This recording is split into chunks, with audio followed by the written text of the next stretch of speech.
everybody, it's Erin Fisher. Amanda is here as well, and we're going to go ahead and get started.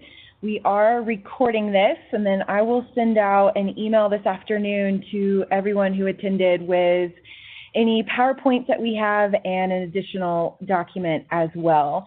Instead of going through the pain of trying to do roll call over the phone, which I'm sure you all are well accustomed to, we're going to make it a little bit easier, and please just, if you are attending this phone call, send Amanda an email and let her know that you're here.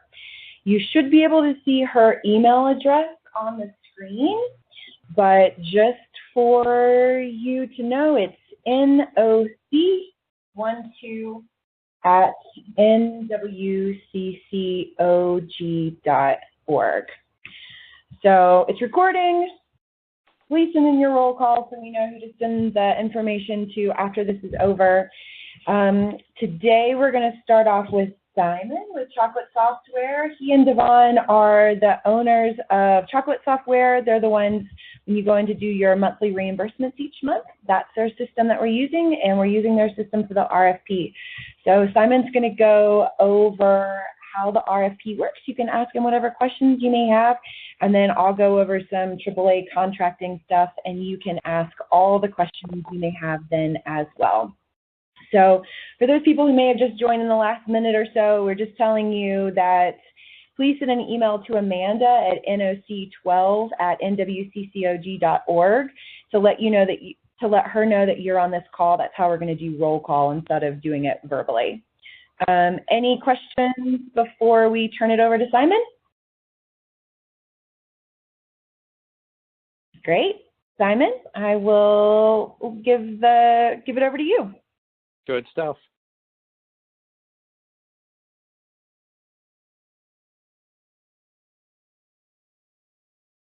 Good morning, everyone. While I get this set up. All right, so hopefully you can all see my screen now. So as Erin said, my name is Simon. Devon and I have been working with Alpine AAA for many years now, not only in the reimbursement system, but on the RFP system, which some of you I know have used in years past. And so today is a refresher for those of you that have used the system in the past. There are a couple of key changes that I'll highlight when we get to it that hopefully make the experience easier for you.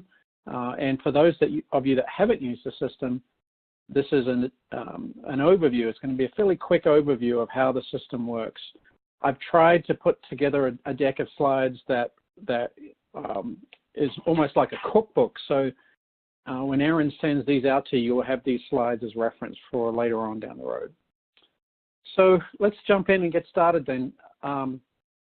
The key process here is really only 4 steps long, and of those 4 steps, it's really the first one and the last one that are at all involved. The rest of it is fairly straightforward. So I'm going to spend most of my time today on this first and last steps in the process. But the basic process is you have to register and log into the system. You then create a blank proposal and basically fill in all the details that are required for a complete proposal. Step 3 is to go through and validate it, and that's really just checking for errors to making sure that all of the required information that Erin has asked for is complete and valid. And then the final step is just to go ahead and submit it. And the submission process is entirely electronic, so it streamlines the process of getting these things submitted on time. So I'm just going to step through these various steps one at a time, and we'll talk about the specifics of each. The registration process is somewhat involved, mainly because it requires coordination at the agency level. So if you work in an agency where there's more than one person going to be preparing the proposal, you need to coordinate with your coworkers in order to identify the person that is going to be actually logging in first to create this profile. Just backing up a step, there are a couple of things to point out before we even get to that point. First of all, the URL for the RFP system, I believe Erin has sent that all out to you, so you all know what that is, but it's on that page there. The other thing is, for those of you that have logged into the RFP system in years past, you do have to create a new user account every RFP. So you will have to go through and re-register both your agency and yourself for the SFY19 RFP.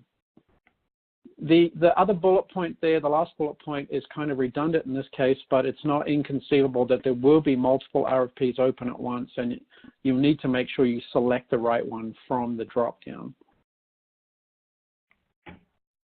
So the process of actually registering requires that you go through, like I said, to identify that person in your organization that's going to be the very first person to log in. And their job is to set up what we call the agency profile. So every person that has a login account has to be associated with an agency. And that requires that one person go into the system first and create that agency profile and the agency password. And then they are going to share that password with their coworkers so that those people can then associate themselves with their specific agency. So that first person in, they will go through and they will click on this. If registering for the first time, click here. Once they've done that, you'll all go in then and log in, and you'll click on that same link to create your personal profile. And I'll show you what that means. So once you click that link, you end up on this page that says create profile for the SFY 18/19 RFP. And you can see that the form is blank. It gives you a sense of the information it needs to capture.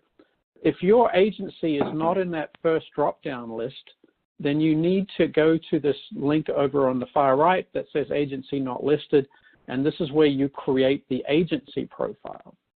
Clicking on that link brings up a similar looking page, although it's asking for specific information about your agency. So name, address, phone number, fax number, etc. Down the bottom here is where you create your agency password. Now, this is a password that you're going to share with your coworkers so they can create their personal login.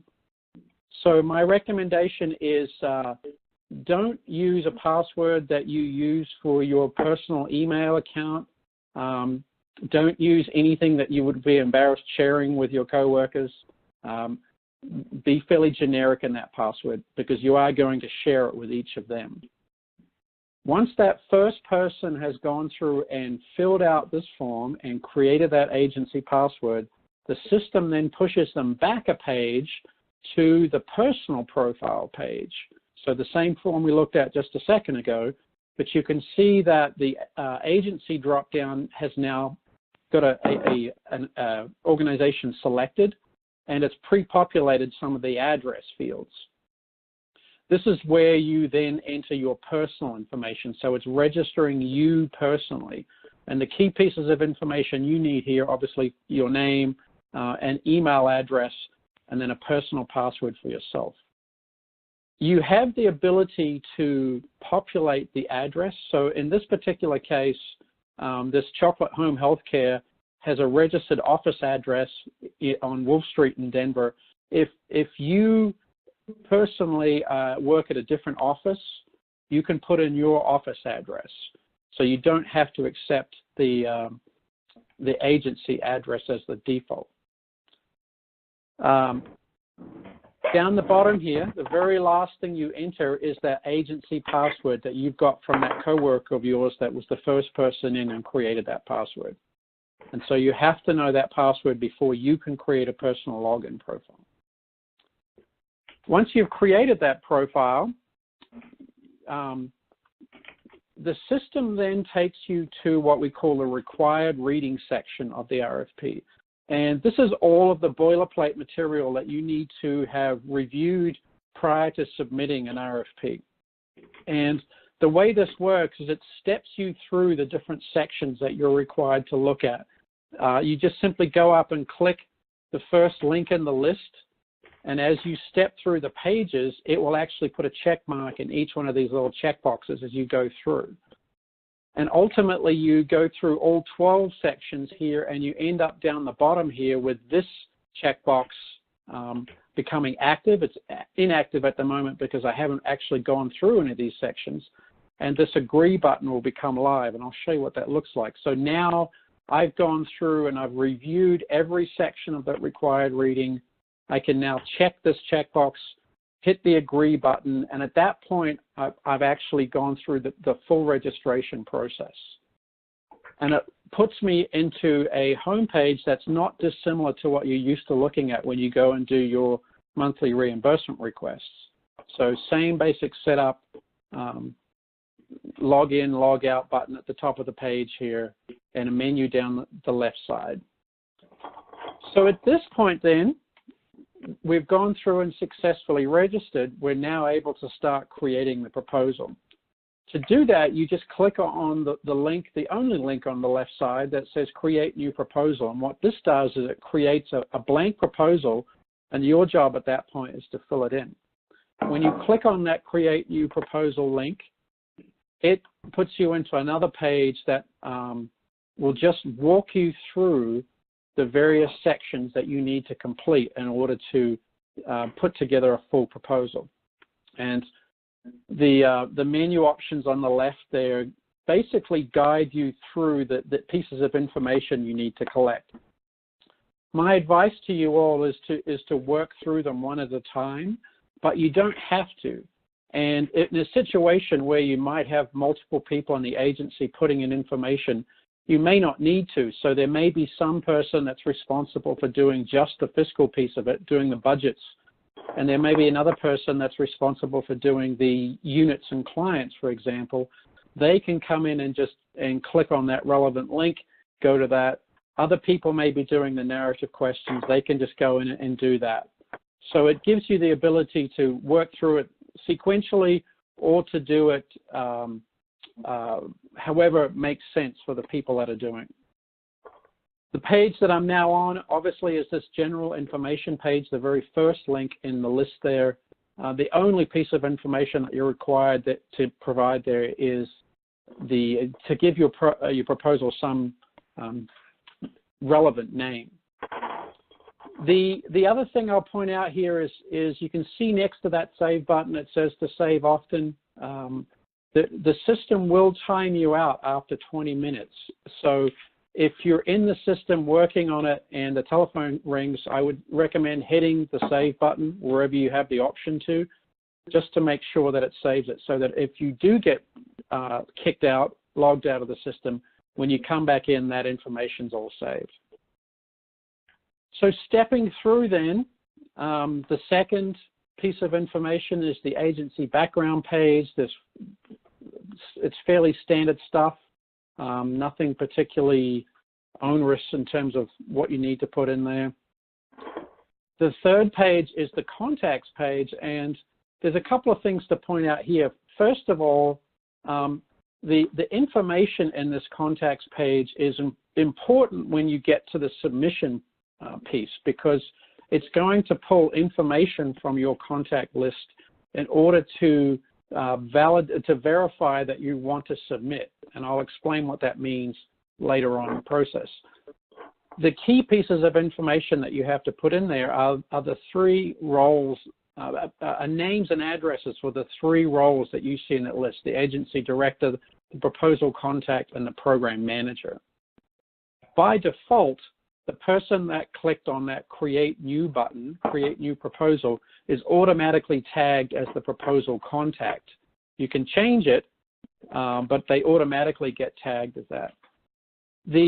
So in this particular case, then we have to add two other roles to this. We have to add an agency director and a program manager. Now, one person can have more than one role. So in the next slide, you can see that I actually assign myself the role of program manager, and I added a second person a dog in this case, but a second person, as the agency director. And so now I've successfully completed, identified all the roles that are required by the system. The services tab is where things get really busy, because this is where the bulk of the information for the proposal gets entered. And the process here is quite straightforward. You just go in and you select a service from this drop-down, and you click the Add Now button, and it will add a blank service to your proposal. You can add multiple services to one proposal. So in this particular case, I've just added a chore service, but you can have however many services you think you can provide adequately, or you're prepared to provide into this particular proposal. Once you've got the services in the list, it's then a process of going through and filling in the 3 required pieces of information here: the budget, the units and clients, and the volunteer info. I'm going to, well, you can also see that down the bottom here, the non-compensated services, there's only one required, the outreach efforts. And this is just an aggregate number of units for the entire proposal. So you don't have to break this out at the individual service level. It's just aggregate for all the services that you're going to provide. So I am now going to step through the budget piece. This is the piece that has changed significantly since the last time we did the RFP, and it's all based on feedback that we've got from users over the years. So hopefully what we've done here is made the system a lot simpler for everybody. Just the way this now works is it's set up like a wizard. So it basically steps you through the pieces of information that you need to provide in order to put together a complete budget.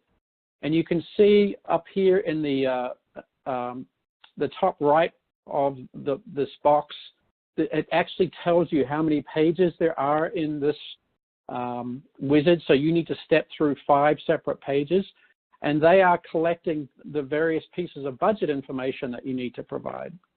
You can see also on the far right side, we have this thing called the budget tracker, and it's giving you a summary of the revenues and expenses in your budget.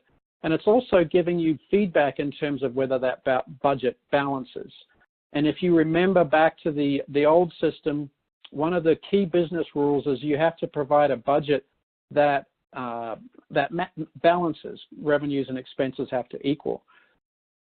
In the old version of this, there was no feedback on whether they were in balance until you got to the very end of the process when you validated. So this is giving you instantaneous feedback all the way through the process. So on this first screen, you enter the amount of state and federal funding that you're requesting for this proposal. I'm going to enter $10,000, and then I clicked on the next button and went to screen number 2, which is asking you about local matching funds. This is your in-kind match and your local cash. This screen is also, excuse me, providing us some feedback. You can see, first of all, the budget tracker. This is now telling us that revenues and expenses are not matching because I've put in $10,000. I haven't got any expenses at the moment, so it puts up this big red banner to show you that your budget is out of whack. If I zoom in on this page a little bit, you can see that it's also providing feedback in terms of the amount of match that you're required to present. So I've requested $10,000. The system has gone away and calculated that I need to provide $1,111.11 in match using the formula put up under the Older Americans Act. In this particular case now, you can see that I've entered 2 kinds of local match. I've entered my local cash of $1,000. The source of funds lists some different categories of funding that you can select to say where the money is coming from. So it requires you to provide a little bit more detail in terms of where this local money is coming from. And you also have this details option here to provide even more detail. So my $1,000 in local cash came from local government entity, and you can see that I said it was a grant from the county in this case. You can put in as many of these as you need to. You can see that this line up here, it's actually giving me feedback. It went from, in the previous screen, you can see that I haven't got any match provided as yet, and so it's highlighted in red.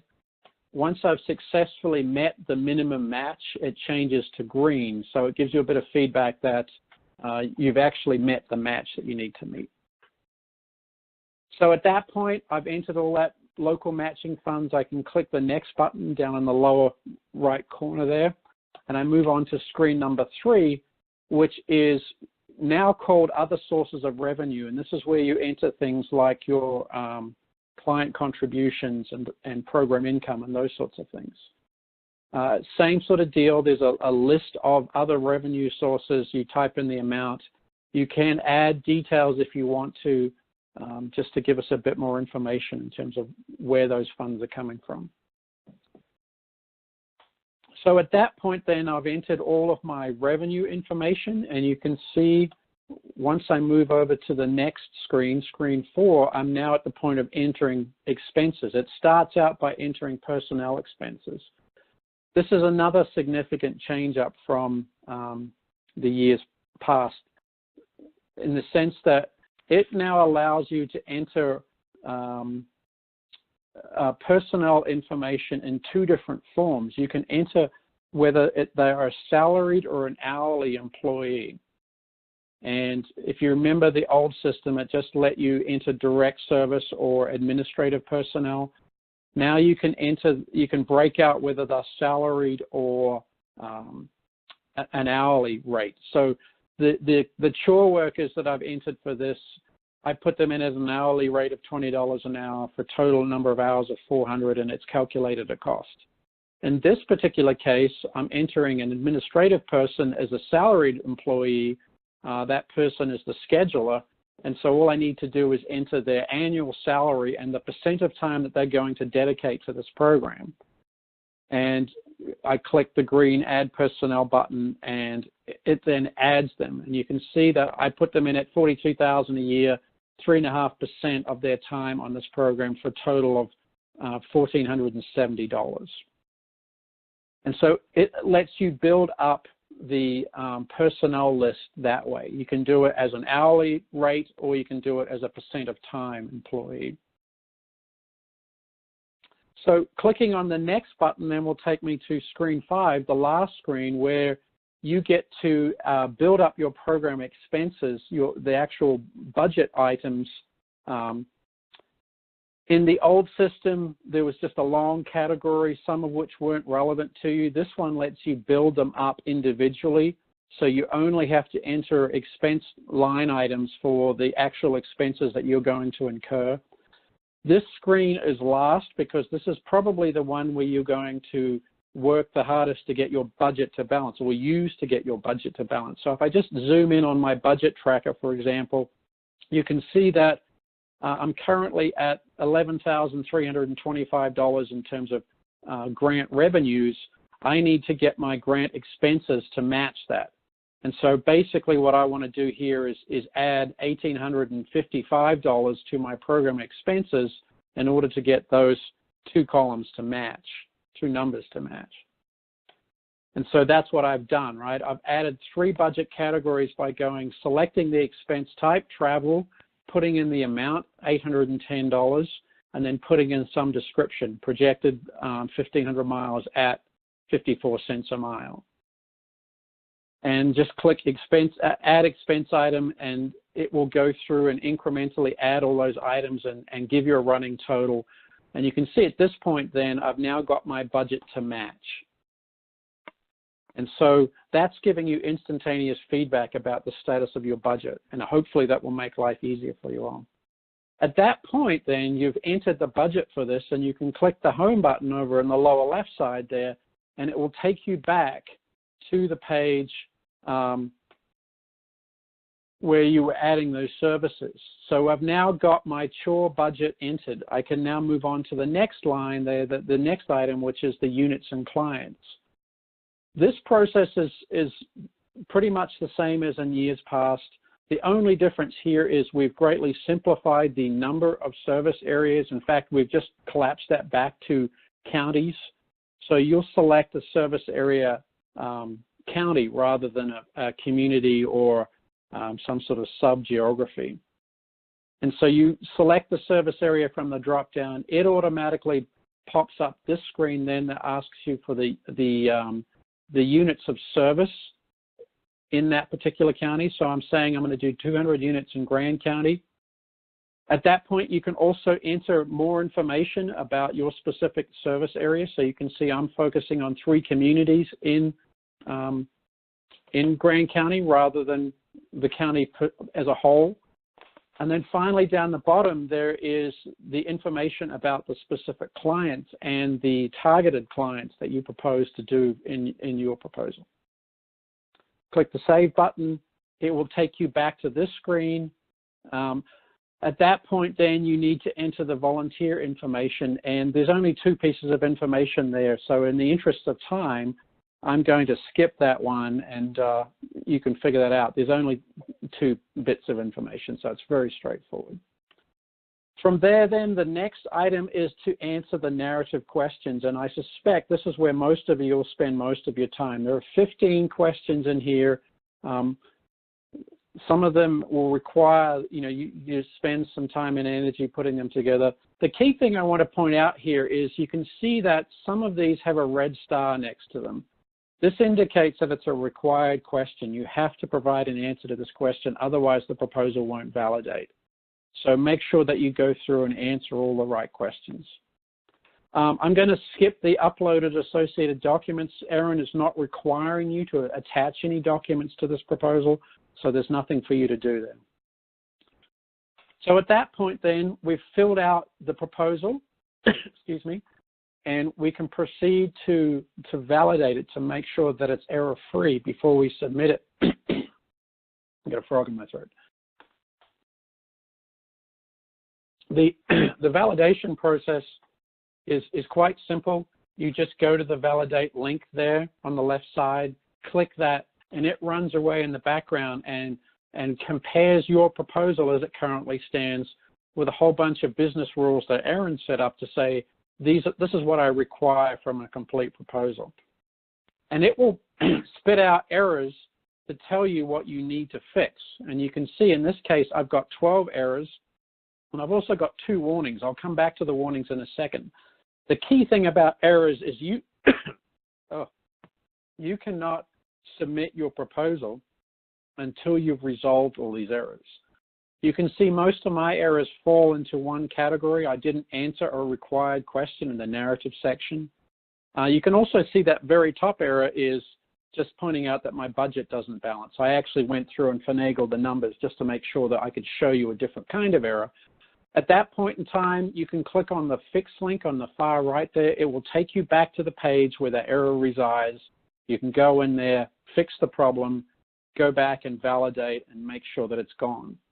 And you basically just step through each of these errors in turn in order to get to the point where you validate again and it comes up and says, congratulations, you've successfully validated the proposal. You can see at this point then the only thing I have left are those 2 warnings. Warnings are really just flags to say, hey, there's a couple of things I noticed about your proposal that you may want to check. It could be legitimate that you want to submit without answering those 2 questions, and therefore you don't need to worry about it. But I do recommend that you read the list of warnings that you get at the end of the validation process just to make sure you haven't missed anything. Once you're comfortable that you've completed all the information correctly in your proposal, you can then start the process of submission. This is another one of those complex processes in the sense that it requires some feedback between the system and you. And what I mean by that is when you go to submit, it actually requires you to get a system-generated PIN prior to submission. That means, so what happens here is you click that green button, it goes away and it generates a PIN that's unique to you and your proposal. and it sends an email with that PIN to the person that is the designated proposal contact and to the person that's designated as the agency director. So 2 emails get fired off. You need that PIN in order to submit. So at this point in time, once you've hit that green button, you basically have to sit and wait for the email to come in. Once you get that email, you can come back to this page. Well, actually, before I say that, the other thing to note is that those PINs are time sensitive. So they expire after 24 hours. So if you get the email and you sit on it a day, that PIN is no longer valid. You'll have to request another PIN. The reason we fired off to 2 people, to the proposal contact and the agency CEO, is just to make sure that that your bosses all know that somebody from their agency is about to submit a proposal for Alpine's call for proposals. Once you get that email, it's a system-generated email. It comes from oasis.com. You can go back to this page and you can click on this link at the bottom of the page that says click here if you have the PIN. And that basically takes you to the final page in the process. And this is a submit page. And the only pieces of information that are really relevant here is it lists all the terms and conditions. You will have actually seen all these terms and conditions when you first log into the system. This is just a repeat of those same terms and conditions. The most important piece of information here is what is at the top of the page that's in red. Once you submit a proposal, you cannot edit it. And so you need to make sure that you've entered all the information. Your proposal is complete and ready to go before you submit it, because basically once you submit, that proposal's done. And the only way that you can make changes really at that point is to create another proposal where you fix the errors and submit that as well. So make sure that you've got everything ready to go before you go to the submit process. Right down the bottom of this page, there's a little form like this, which is basically the digital signature that gets attached to your proposal.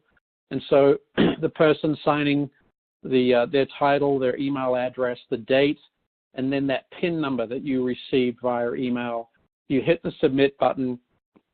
And at that point, you get a digital receipt that says your proposal was successfully submitted. The very bottom line there says it's submitted. So there's no ambiguity here about when and if the proposal got submitted. It's all done digitally. There's a digital timestamp. Erin knows exactly when you submitted it. So there's no ambiguity about did they make the deadline or not. At that point, you're done. You can click on the button at the bottom there, go to the home page. It takes you back. You can see now that your proposal, the edit and the delete links are no longer active. It says your proposal has been submitted, so you can't edit anymore, you can't delete it. You can click on the view print. It will generate a PDF for you that you can download and print out.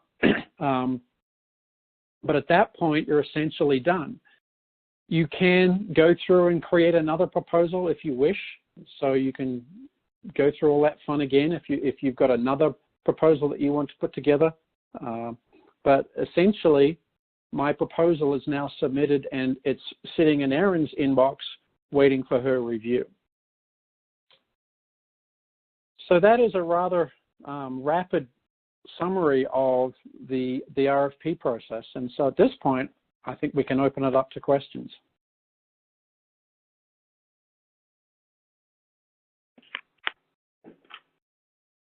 Do we ask questions on the phone or on the screen? You can ask on the phone. Okay. Hi, this is Kelly from Pitkin Simon. Hi. I have 2 questions. Is there a place where it can be printed so we can review a paper copy or on the screen even before we submit? Correct. Yes, there is. So anytime that you go back to this home page, that view print link is active. So if I just go back a couple of slides here so this is when you're in the actual process, the page, filling it out. You can see there's a print link down the bottom here too, so you can get to it from there as well. Great. And when filling out the budget, the 5 pages, can we skip the first page and go to entering the expenses first and then finding out what our number is and then go back to fill in the proposal amount that we want? Or do you have you to can do it in first in order to advance to the second page? You can do it in any order that you want. The only requirement at the end of it is that the budget has to balance. Great. Thank you. That's all my questions. Okay. Good morning. This is Tracy with COA. I have a quick question regarding the service areas. As we service more than one county, can we put multiple counties in, separate line items, or is it to be all one? You can just add them as you need to. So you'll need to put in units of service by county, but you can put in multiple counties. So you select one county, put in the units, select the second county, put in the units for that county. All right. Thank you.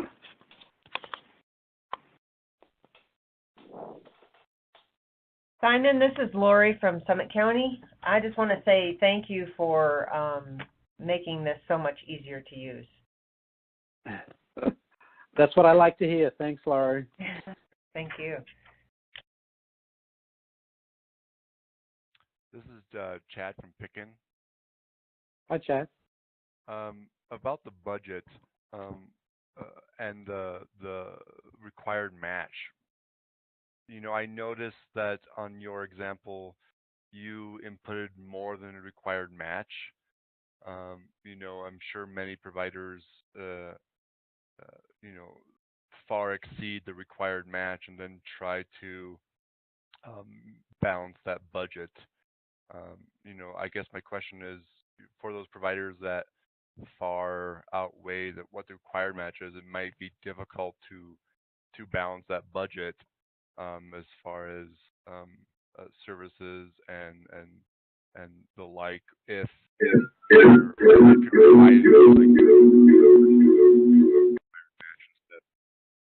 the minimal amount of match. So I'm just curious about that aspect of it. So that, I think, is an Aaron question. Sure.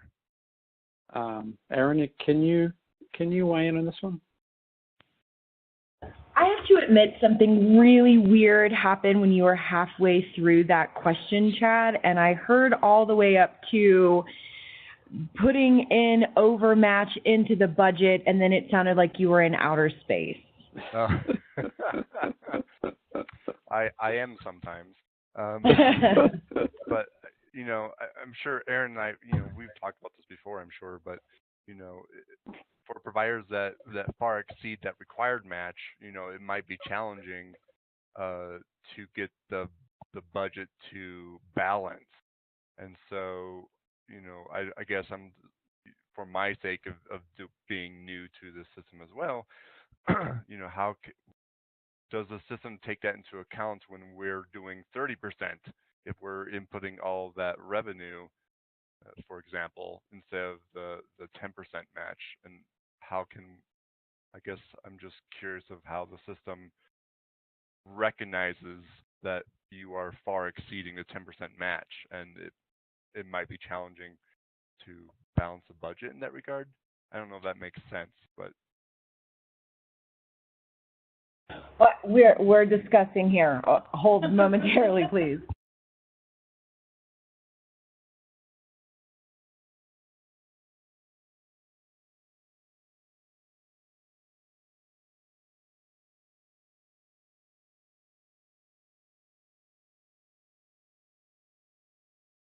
We're still discussing. Hold on. Holding.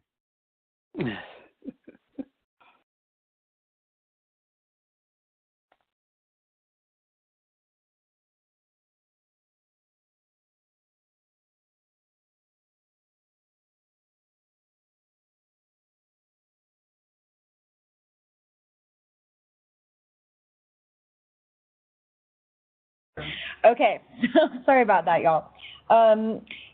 Yeah, so I'm going to let Amanda respond to that because there are a couple different ways to look at it, either looking at the big picture, which is this is how much it costs for the entire program, and everybody knows that AAA Older American Act funds and or state funds do not cover 100% of running your program. So there's the big picture where you include all of your expenses, in which you would include way more match versus doing a budget based on just the AAA expenditures. So I'm going to turn it over to Amanda, our financial guru. I think in the current funding climate, the more information we have on what it costs for you to run the program, the better. It gives us some ability to advocate if we need to later on. So I think do the big picture, put in your match, put in your overmatch, put in anything, all the expenses. If you receive like a grant from the county or a grant from someone else that you don't count as match, but that helps defray your costs, put that in as well as the expenses that you attribute to that. That way we can have some good solid data moving forward. Does that help, Chad?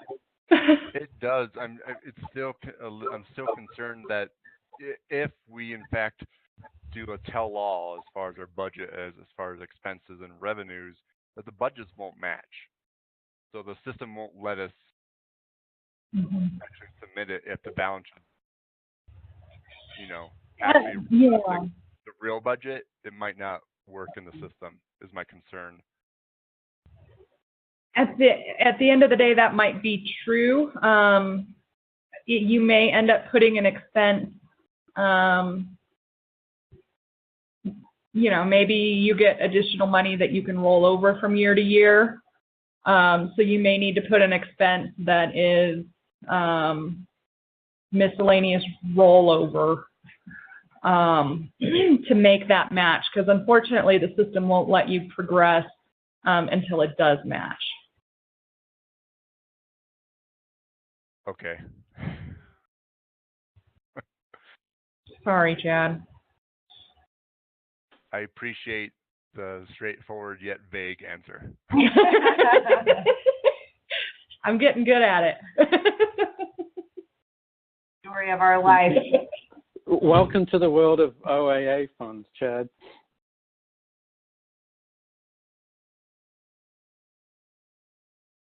Are there any more questions regarding the operations of the system?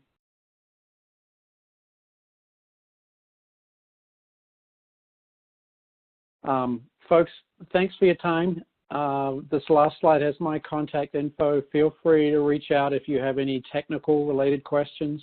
I would prefer you direct them through Erin first, but if she is not available, I'm happy to take your calls or your emails if you've got any specific technical questions about the way the system is working.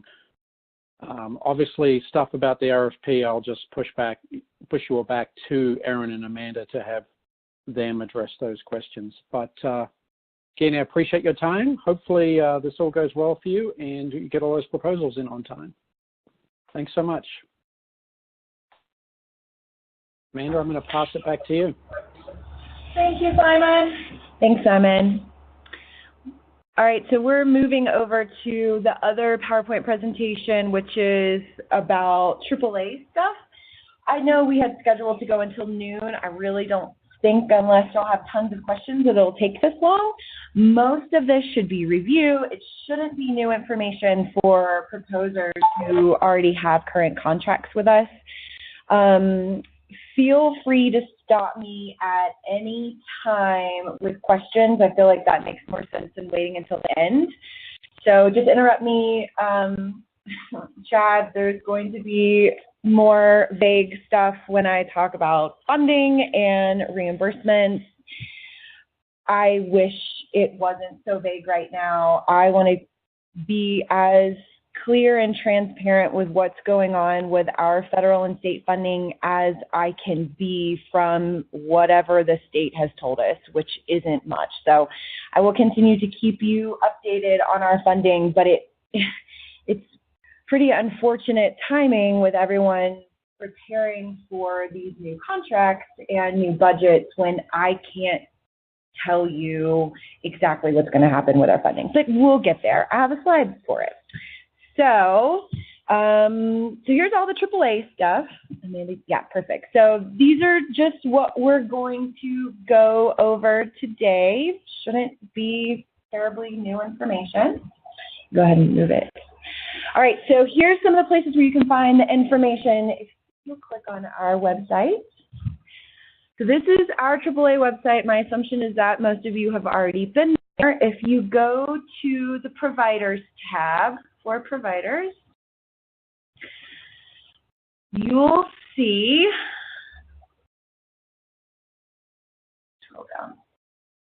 All right, so RFP information, the RFP guide, which you already have received in an email, it's big and huge mostly because a lot of it is just the state's policy and procedure manual for each of the services. It looks way scarier than it is.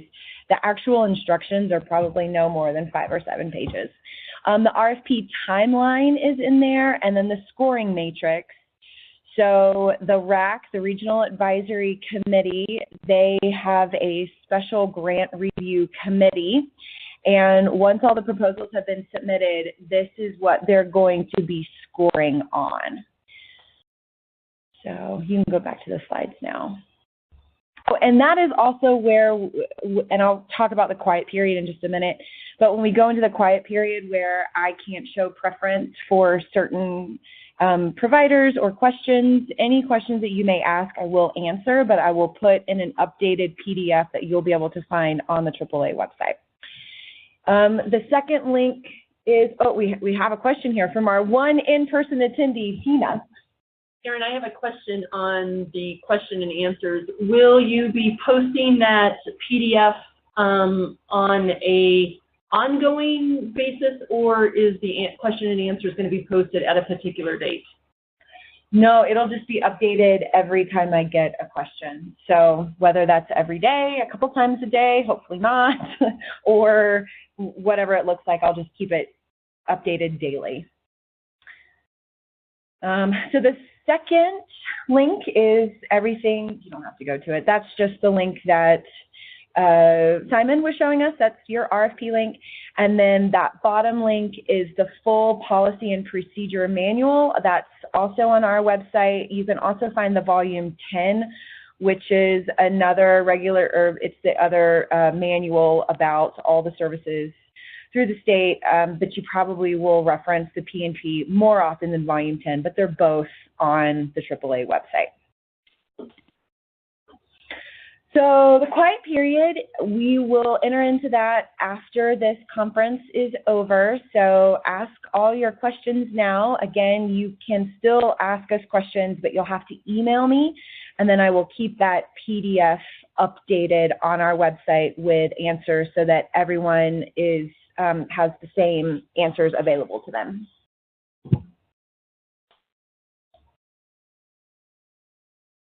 All right, so here are the basics for working with the AAA. This shouldn't be new information for you.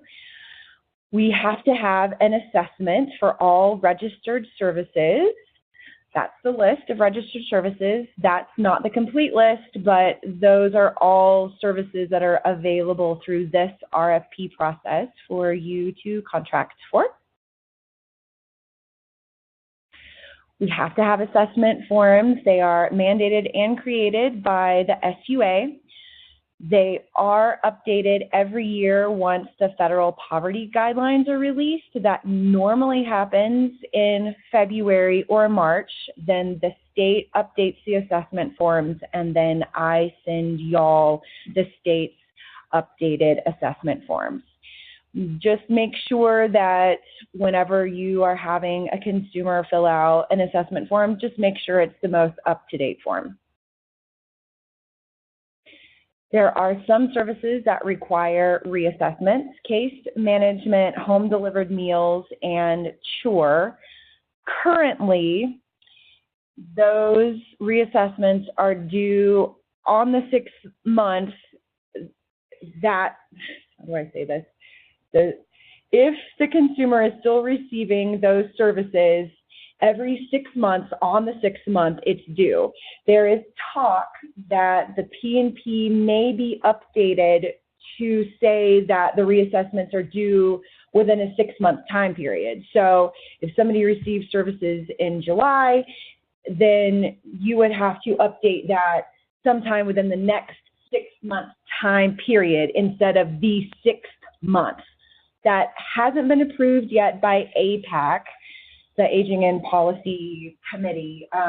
But if it is approved, that would give us a much bigger window to work with reassessments. I know reassessments are a pain. I know that that's the email that CJ sends the most. Hey, your case management person needs their 6-month reassessment, or your home delivered meal person needs their 6-month reassessment. If this is passed through APAC and updated in the policy and procedure, it will be easier to get those reassessments because you'll basically have more time to do it. But it's definitely something that we get dinged on every year when the state looks. They always look at reassessments to make sure that they're on time. As of right now, that hasn't changed, so you're sticking with the 6-month reassessments as they are. I'll let you know if that gets updated. The database. Everybody knows about SAMS. That's what we've used through MetaWare for a long time. You probably have heard that SAMS is going away and that the State Unit on Aging is moving to this new system called PurePlace. All of the previews, and not really trainings, but pretty much previews that we've had for PurePlace so far, it looks to be leaps and bounds better than SAMS.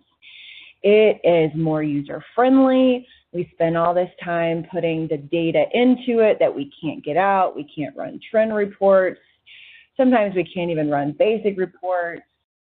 PurePlace hopefully will be a lot better, and we'll be able to use the information we spend all that time entering in. As of right now, the last email that I received from the state, they are supposed to be transitioning from SAMS to PurePlace on May 1st.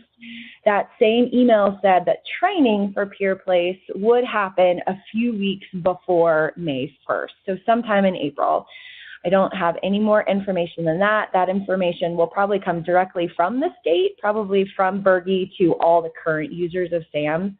But I will also keep you up to date if there's anything that I hear in the meantime. You will have to attend that PurePlace training. I will be at that PurePlace training because it's going to be a completely new system. Our big change and it's only a big change for a couple of providers. As you know, when Jean left, one of the big changes that I did was you used to send everything to Jean, and Jean would put it into SAMS. And then since then, we've transitioned to now most providers are putting in that information themselves. It's really just case management and caregiver support groups that still send the information to us, and we input it. Beginning July 1 with this new contract, everybody will be responsible for entering in all of their information. You won't need to send CJ anything. You'll be putting it in there. I think it'll make it easier for you to be able to see, well, I can't add units for this case management client because I don't have their assessment in there. And that'll be easier than CJ having to say, well, you've got units for them, but I don't have an updated reassessment, or I don't have an assessment form, whatever that looks like. So that's kind of the one holdover, is that all providers will now be responsible for entering that into PurePlace. But I anticipate lots and lots of training on PurePlace from the state. Any questions specifically about that move from SAMS to PurePlace?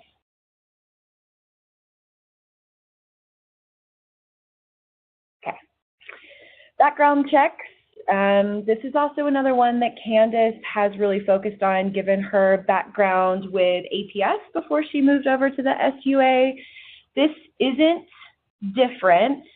There was the new law that was passed, gosh, I guess it's been a year and a half ago, which has a lot more to do with the APS teams and background checks. It hasn't affected us as of right now.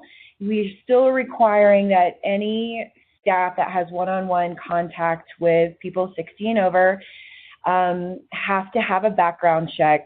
The PNP says a CBI, which is the Colorado Bureau of Investigations. It says that you either have to have a CBI background or equivalent. We've had a lot of issues with trying to prove that if it isn't a CBI background check, that it is equivalent, and a lot of pushback. So if you are hiring new staff or running background checks on volunteer drivers or home delivered meal drivers, it's easiest to do a CBI background check. We can't make you do that, but be ready for lots of questions from Candace and the state about, is it really equivalent if it's not CBI? So example, if you're a case manager, you're driving a bus, you're senior center staff, you're the RD, you have to have that background check. Candace will ask for a random sample to make sure that those have been done. Volunteers like home delivered meal drivers, caregiver support group facilitators, if they're not paid, well, even if they are paid, have to have those background checks as well. So nothing really new, just kind of a reminder about those. Again, not new. For all of your services, you have to have complaint and grievance information that has the contact information for us, plus the email address and a phone number. Has to have the contact information for the State Unit on Aging, plus, no, actually, I take that back. It doesn't have to have an email. It does have to have a phone number.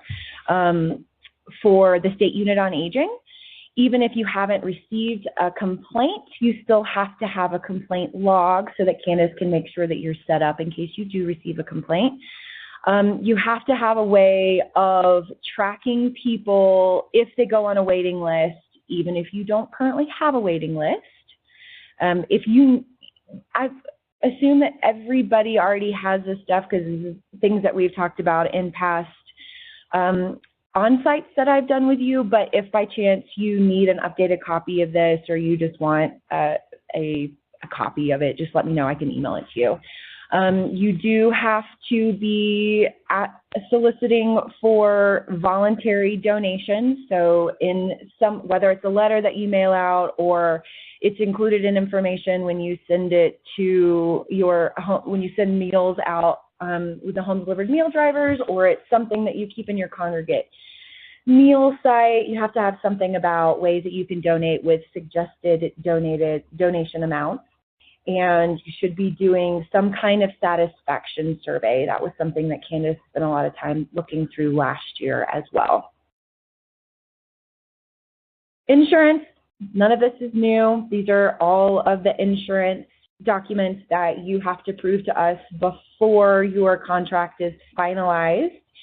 On July 1, CJ keeps track of those in a spreadsheet and probably will contact you in the next few months if we need the updated copy of your workers' comp or your cyber insurance.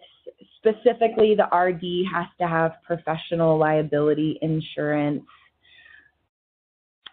All of the details about that with the required insurance amounts can be found. If you don't have that, it's on your contract. If you already have one, if you need that, I can post that on the website as well, because I don't actually think that's in the PNP. Monthly reports, nothing new. It's still on the same due date each month. So once we move to Pure Place instead of Sam's, all that information will still be due on the 15th of the month for the previous month. That's also when the reimbursement requests through OASIS are also due. So if you are doing July's reimbursement request, it'll be due on August 15th. Compliance, this is new. This is new in the past year because trying to get a handle on some of the compliance issues that we had with the State Unit on Aging. So CJ is our de facto compliance manager, and she's the one who each month goes through, and this is definitely new for this year, going through and making sure the menu analysis that the RD does matches the menu. And for those of you who may have had a compliance issue with this, you know that the state was looking through this with a fine-tooth comb. So it's really, ever since CJ has been able to take the time to look through it, y'all have been doing a really great job. It matches to the T almost every month. So thanks for that. I know that that's a lot of work. And assessments, so that's also the other thing that CJ's been doing. She looks to make sure that if a consumer received a service, that there is an assessment, and if it requires a 60-day assessment or a 6-month assessment, that it's the most current one. Also checking to make sure that if we're on state fiscal year 16 or 17, 18 assessments, that you're not using an assessment form from 2013. That's the other thing she checks. I didn't add this on this slide, but I have written confirmation from the state that you don't have to keep the paper assessment forms. It kind of blew my mind, but apparently you haven't had to keep that for quite a while. So we've kind of purged here at the office. It surprises me because we have to keep hard copies of a lot of other things, but I have a written email from Bergie that says that we don't have to keep paper assessment forms, that once it goes into the database, that's good enough. CJ also compares the units that are in the database system, so SAMS right now, so if it says that you had 15 hours of case management, she makes sure that you are also requesting 15 hours for reimbursement in your monthly reimbursement request in OASIS. If they don't match, hi Susan. If they don't match, she sends you an email or gives you a call and lets you know that they don't match. She tells you what's going on. She normally, if she has to open up the reimbursement request, she does that. And if those errors aren't corrected in time, then we will hold your payment until those corrections have been made. The same thing goes with if we're missing assessment forms, and that's the theoretical assessment forms, basically the information in the database, either SAMS or PurePlace. If that isn't in there, or the 6-month reassessments are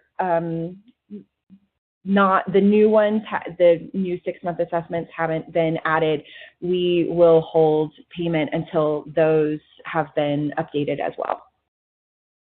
Questions? Okay. Annual evaluations is still the same. We are still required to do an on-site evaluation every year. I try and make this as easy as possible with you. I figure out what month Candace is looking at. I will request that same month's information so that you don't have to pull 2 different months worth of all of the things. The State Unit on Aging does an evaluation every year. It oscillates between whether it's an on-site or a desk evaluation. Last year we had a desk eval. Some people, including myself, may think that it's actually more work to do a desk eval than it is to do an on-site. This year it's an on-site. Each year they choose the different programs that they want to take a look at. It is always nutrition. It is usually transportation, and then it is whatever else they decide to look at. It's kind of a different microscopic look each year, and we never really know what to expect. In addition, as we all learned last year, they may throw some additional audits, evaluations on us as well. I think there was a total of 4 last year. So the state legislator asked that we have a fiscal audit last year, so we had that as well. Hopefully they got a lot of it out of their system. You can always plan on 2 evaluations a year though. Okay.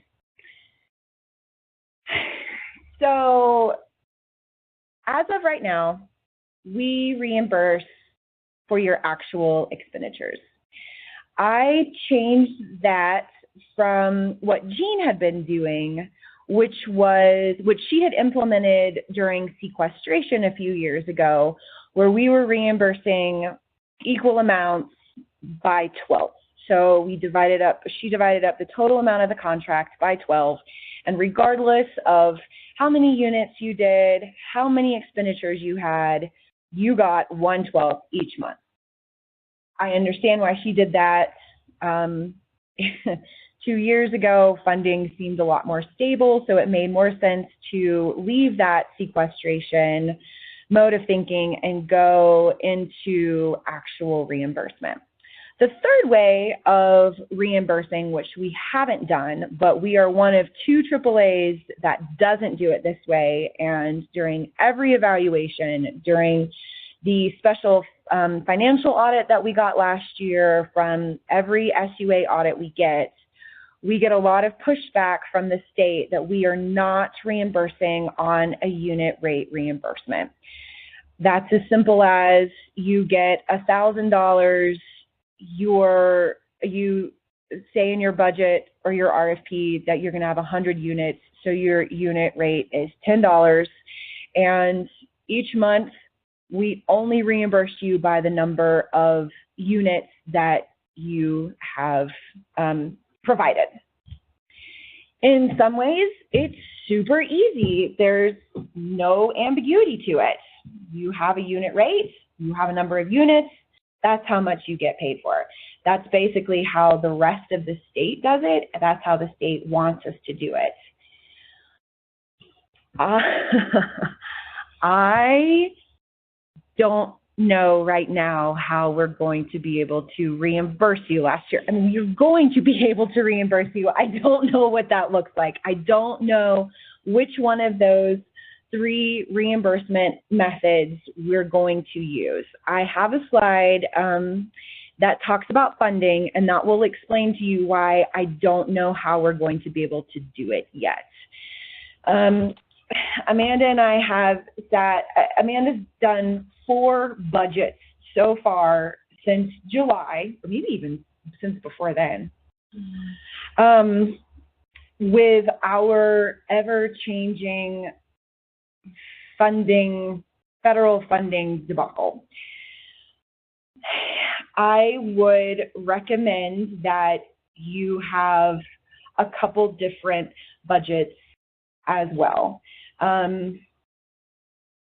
It may be that we do some services with the unit rate reimbursement. It kind of makes sense to move something like transportation and or case management to a unit rate reimbursement because it's pretty cut and dry. Other services aren't that easy. So this is my very long-winded way of saying, right now we're doing actual cost reimbursement. The state wants us to go to unit rate reimbursement. We're one of the few AAAs that doesn't, because we've always had a lot more flexibility with funding. Being a smaller region, being a more affluent region, we haven't had cash flow issues. We haven't been concerned that the feds aren't going to give us our money. It's a different world right now. So also sequestration is back on the table this spring, so it might make sense to go back to the 1/12 monthly reimbursement. I'm sorry I can't give you more of a very clear path of what it's going to look like. I'm being as transparent and honest about this as I can be with the information that's given to me from the state. Questions?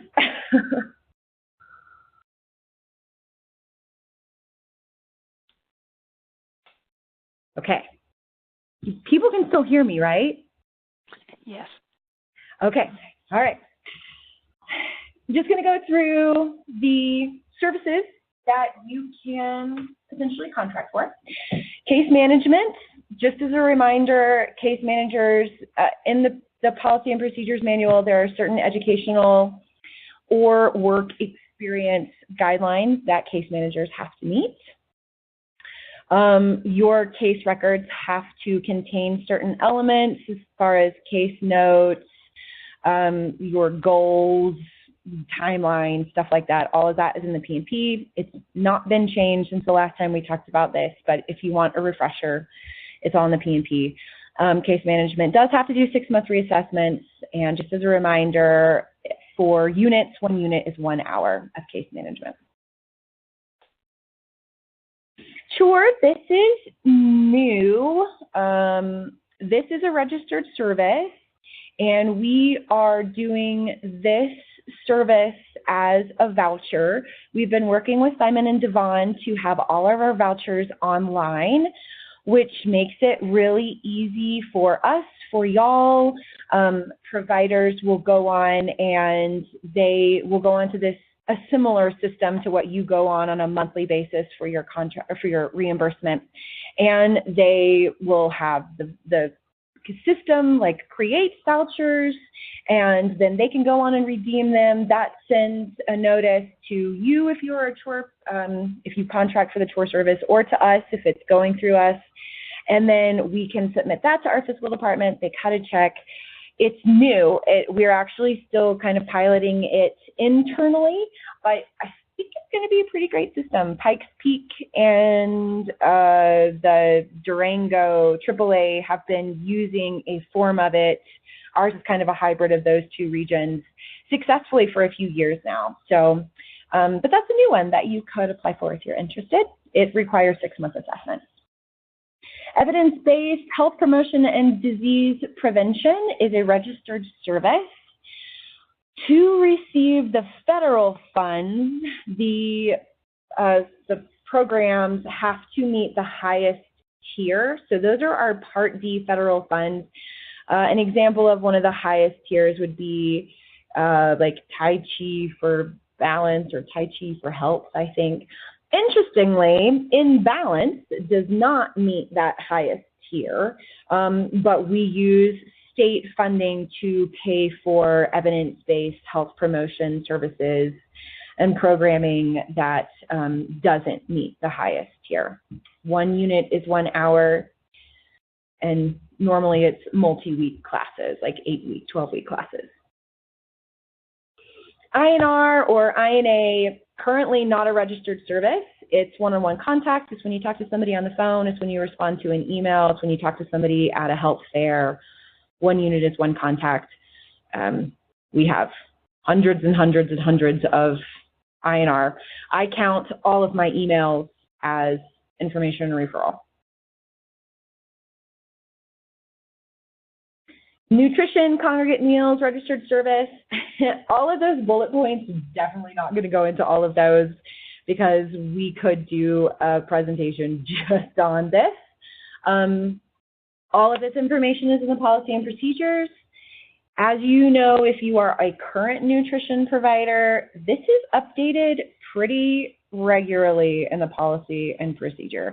Things that they're adding, like therapeutic meals, I think in the past year or two, they've added the takeaway meals, which has been really nice for people who don't eat their entire lunch and want to take it out. Of course, there's lots of regulations and rules and paperwork associated with that, but I think so far it's worked out well for our meal providers. If you do subs, that has to get reviewed and approved by the RD. You've got to ask for voluntary donations. Guest fees, for those who subsidize guest fees, you know that's a continuing change. Nothing's been updated in the policy and procedures manual with it yet.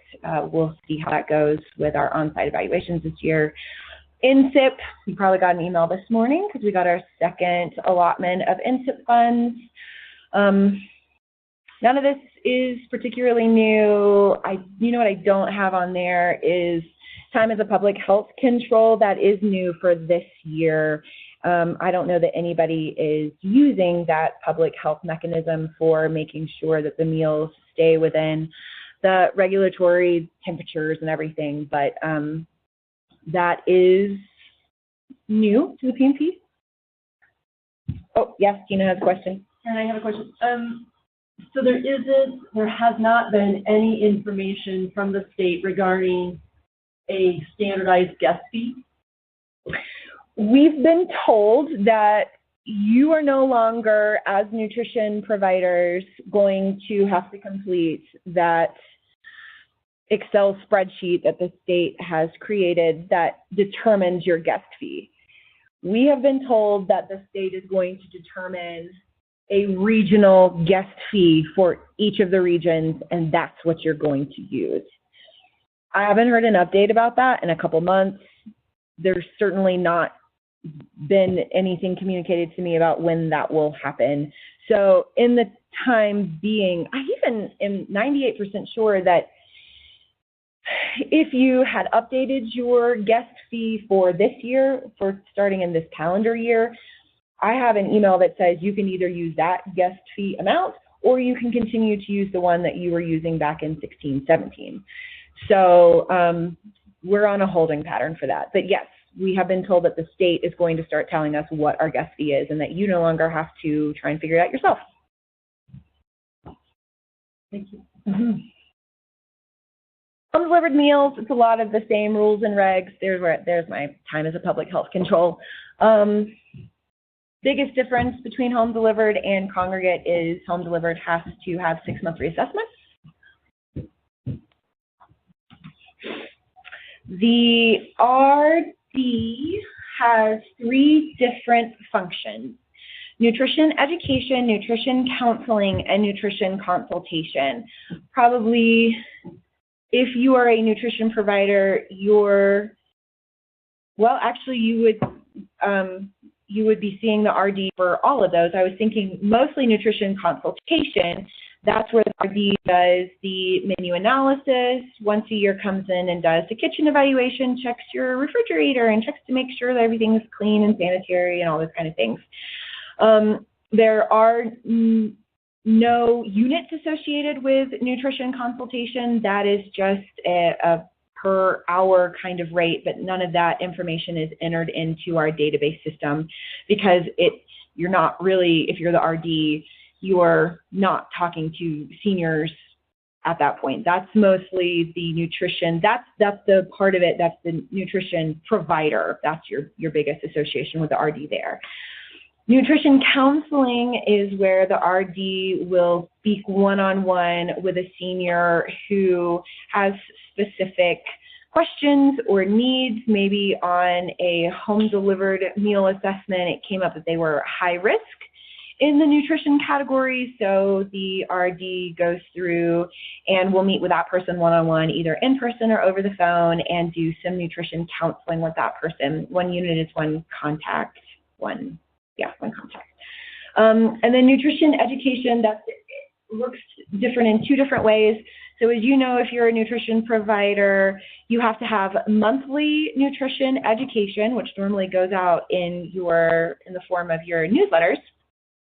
And that has to be approved by an RD. It doesn't have to be the AAA RD, but we have that database that you can go and see the RD approved education articles that you can use for your monthly nutrition education requirements if you want.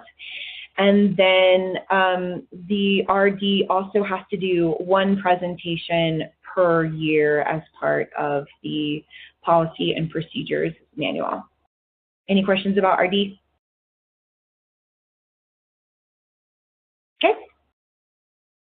Transportation, most people who have the transportation contract right now actually have their own vehicles that they use. There is one provider who is reimbursing people for their mileage. It's a pretty small contract, but that is an option as well. And we're also looking to, if you do that kind of transportation, we're looking into potentially moving that into those vouchers as well for reimbursement, for the mileage reimbursement for individuals driving themselves. 1 unit is a one-way trip. Public information, it's like information and assistance. but instead of one-on-one contact, this is normally what we think about for media blitz or marketing blitz. This is, you would count all of your monthly newsletters if you're a senior center and you send out monthly newsletters. We've done radio ads, and I mean, you can have a ridiculous number of units for public information. We've had upwards of 75,000 public information units because we get the information from the radio that they, you know, within a week, there may be 50,000 people who hear this ad. And so we'll have 50,000 public information units if we run a radio ad. If you put something in the newspaper, figure out what the distribution is for that newspaper, and you could have 25,000 public information units. Public information units, if you have that contract, it should be at a minimum several hundred units.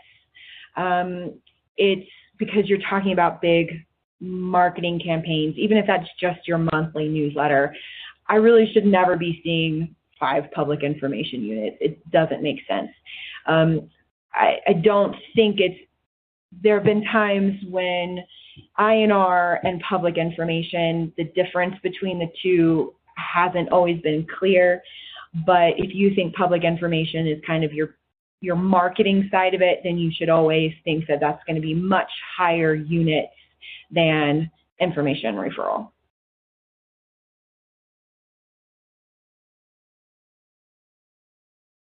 Legal assistance is not a registered service because of the need to keep it anonymous, which is why it's not registered, because a lot of the legal assistance is actually one-on-one consultations, but it's not registered.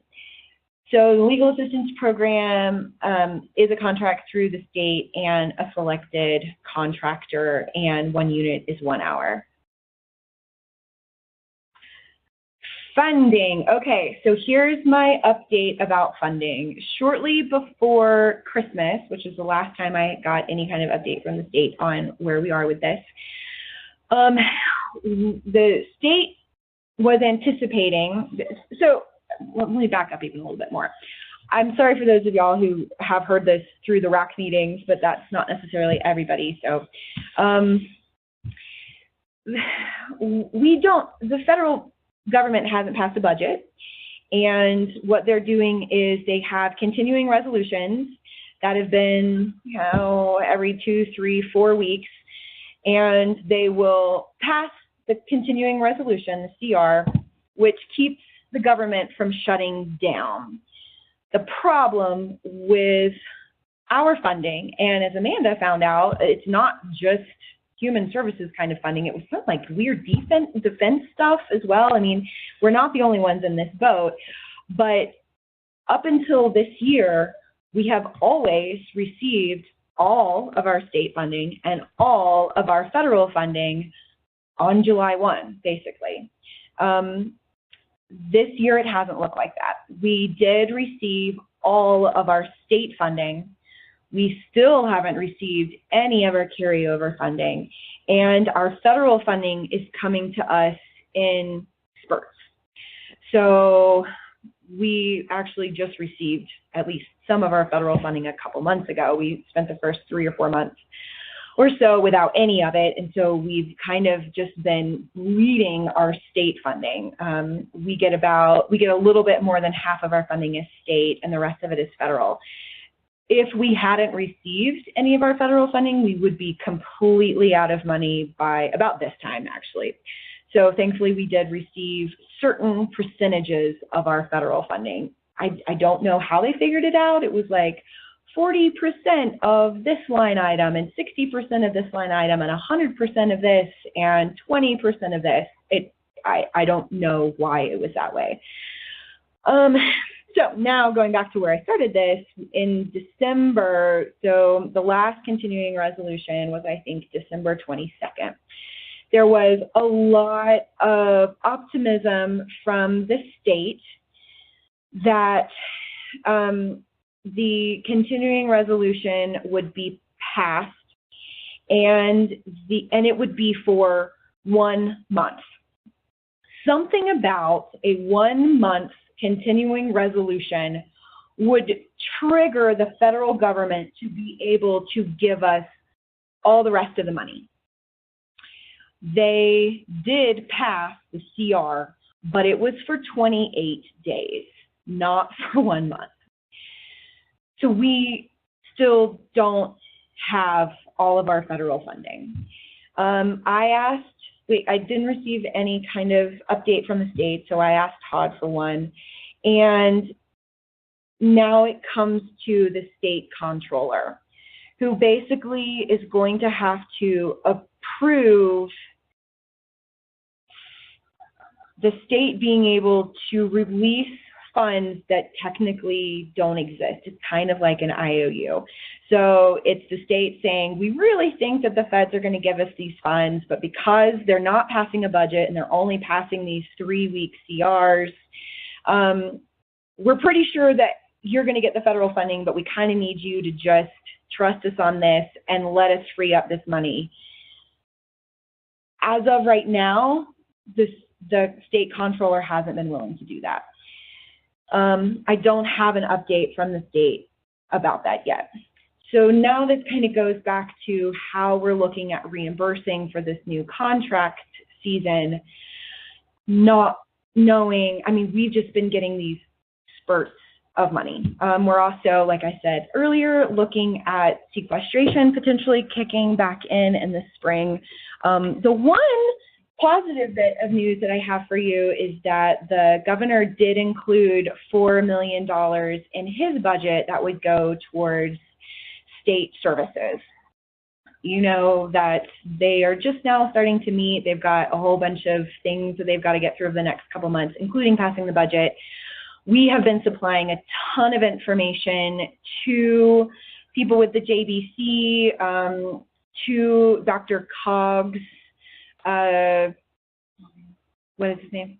No, I mean, his name is Rich, but what is it called? What? Oh, yeah, lobbyist. Thank you. To the Dr. Cog lobbyist, who is lobbying for additional senior funding for the whole state. We're trying to give them as much information as we can so that hopefully they will pass that $4 million in addition to state funding, which obviously we would turn right back around to y'all and do contract amendments and give you more funding. We don't know. There's obviously lots of other organizations and priorities for the state about how they're going to look at the budget. That is good news, though, that the governor did include that $4 million in his budget. That was the first big hurdle. So that's another really long-winded explanation. I'm telling you what I know. I will continue to keep you updated from when I hear updates from the state about what's going on with our federal funding. But I hope, I mean, I want to give you as much surety as I can based on what I know. And that's why I'm not really sure how the reimbursement will look next year. I highly encourage you to, when you're doing your budgets, to try and make them as accurate as you can in case we do move to the per unit rate cost reimbursement. If you have factored in all of your costs, all of the admin time that it takes for you to do all of this stuff, all of your costs of actually running the program, your overhead, if you can have as accurate of a per unit rate as you can, I think it's going to be helpful in the long run, even if we don't end up reimbursing that way. Questions about funding?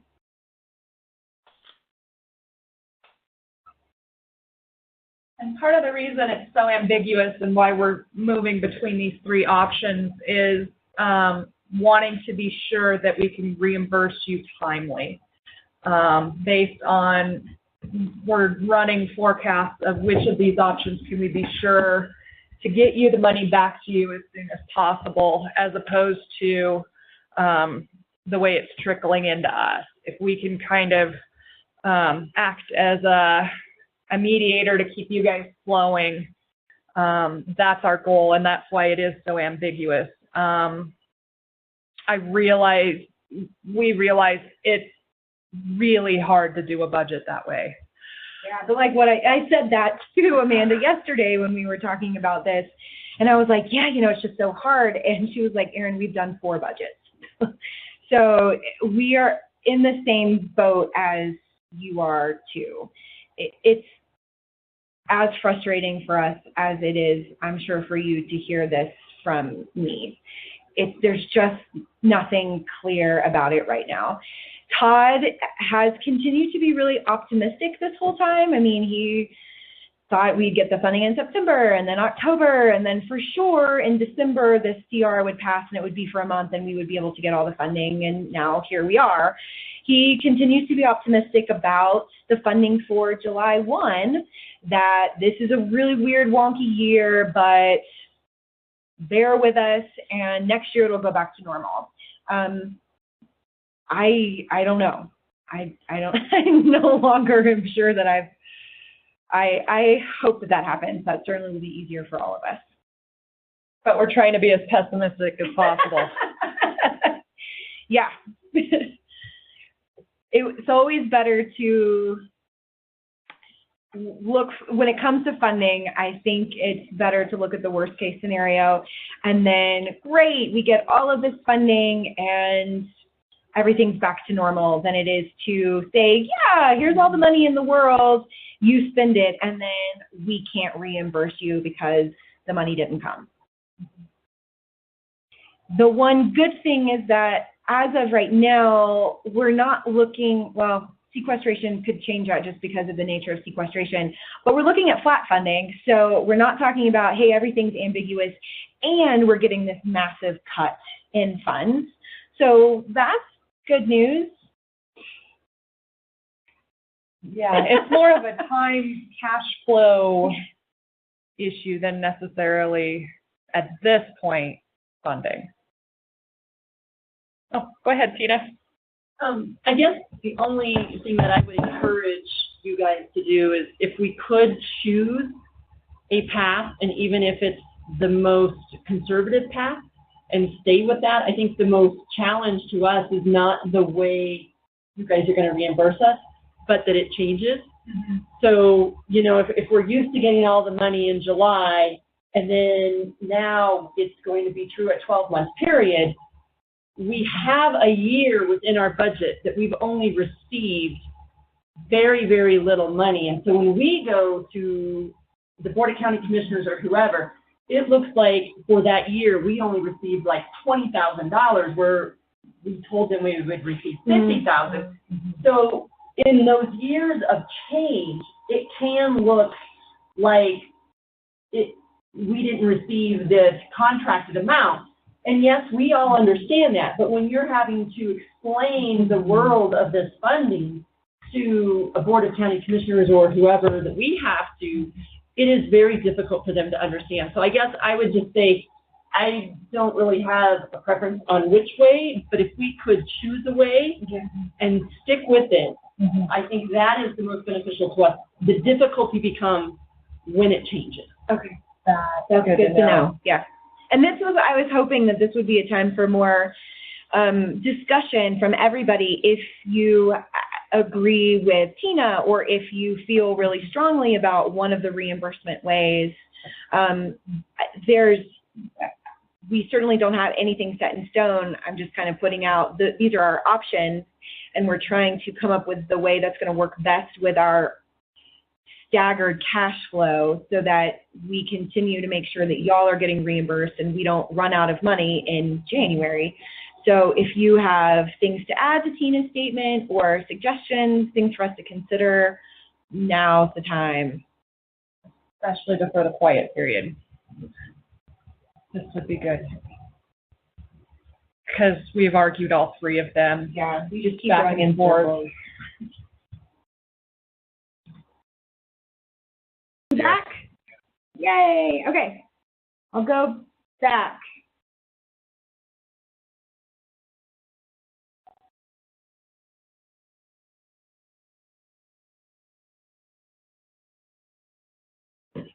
So, did you hear Tina's comment about funding? Yes. Okay, all right, good. So I think we moved on from funding. Then, unless it cut off when I said any more comments or questions, speak now. Trevor, hold your peace. Okay. The proposals are due right before midnight on February 6th. Oh, yeah. So Tina had wanted verification of that you will do one proposal that is inclusive of all the services, not one proposal per survey. So one proposal, even if you are requesting 6 services. Grant Review Committee will meet on February 28th. They will receive all of the information before then. Our hope is to make it as easy as possible for them. We're going to create a spreadsheet that has all of the current funding on there, and then what the requested funding is from all the proposals, and we'll have our budget, what that looks like, on there as well. I'm hoping for a pretty easy process. By March 23rd, everyone who submitted an RFP will receive either a letter of intent or denial. If you were denied, then there will be a time that you can appeal, just like last time. And then new contracts begin July 1. I will contact each submitter and find out who signed your contracts, because I know some people will have multiple people working on the RFP, and sometimes even people who are the providers, you'll have somebody from your board of county managers or your town manager or somebody else sign it. So I'll get with you once contracts have been approved to figure out who needs to sign your contract. The state still requires hard copies, so that's all of my slides. We will send out both Simon's slides and my slides, as well as a PDF document that has all of the current funding, so that you can take a look at that and see what other service providers received in this last contract time period. So that might give you a little bit of direction as you're creating your own budgets as well. Questions, comments?